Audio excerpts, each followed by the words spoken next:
ঈদের আমেজ শুরু হয়েছে ইতালিতে। জমকালো সাজে সেজেছে রাজধানী রোমের ফ্যাশন হাউসগুলো।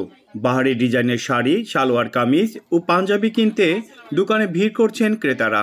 দেশের মতন আমরা এখানেও ইটালিতে ঈদ উদযাপন করি খুব আনন্দের সাথে। বিভিন্ন ধরনের দেশীয় পণ্য পেয়ে যাই হাতের নাগালে, তো আমাদের খুব ভালো লাগে। ঈদের দিন পাঞ্জাবি পরে নামাজ পড়তে হয়, এটাই আমাদের আনন্দ।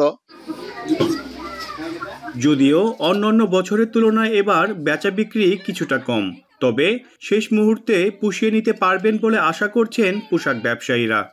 এবার বেচা কেনাটা একটু আগের তুলনায় কম, কারণ সবাই বাংলাদেশি মুখী হয়েছে, কারণ এবার সামার ভ্যাকেশন, ঈদ খুব কাছাকাছি পড়ে গেছে। তবে আমরা আশাবাদী ঈদের 2-1 দিন আগে অবশ্যই আমাদের সেলটা অনেক বাড়বে। প্রবাস জীবনে দেশীয় পোশাক কিনতে পেরে আনন্দিত ক্রেতারা। গ্রীষ্মের আর ঈদের ছুটি মিলে যাওয়ায় দেশে ঈদ করতে যাচ্ছেন ইতালি প্রবাসীদের বড় একটি অংশ। এতে পোশাক ব্যবসায় কিছুটা ভাটা পড়লেও জোয়ার এসেছে ট্রাভেল ও অর্থ প্রেরণকারীদের ব্যবসায়। একদিকে সামার ভ্যাকেশন, অন্যদিকে ঈদ উপলক্ষে প্রবাসী বাংলাদেশিরা অনেক দেশে যাচ্ছেন।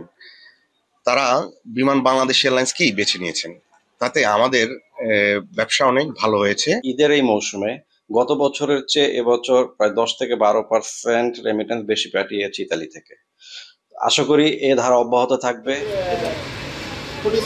কেউ ফিরবেন পরিবারের কাছে, কেউ আবার প্রবাসে এই কাছের মানুষ ও বন্ধুদের নিয়ে উপভোগ করবেন ঈদের আনন্দ। বিক্রি আর লাভের অঙ্কটা না মেললেও সৌহার্দ্যের উৎসবে মাতবেন সবাই। মনিরুজ্জামান মনির, এখন ইতালি। ওয়ালটন ফ্রিজ কিনে অনেকের মতো আপনিও হয়ে যেতে পারেন মিলেনিয়াল। সেরা পণ্যের সেরা অফার।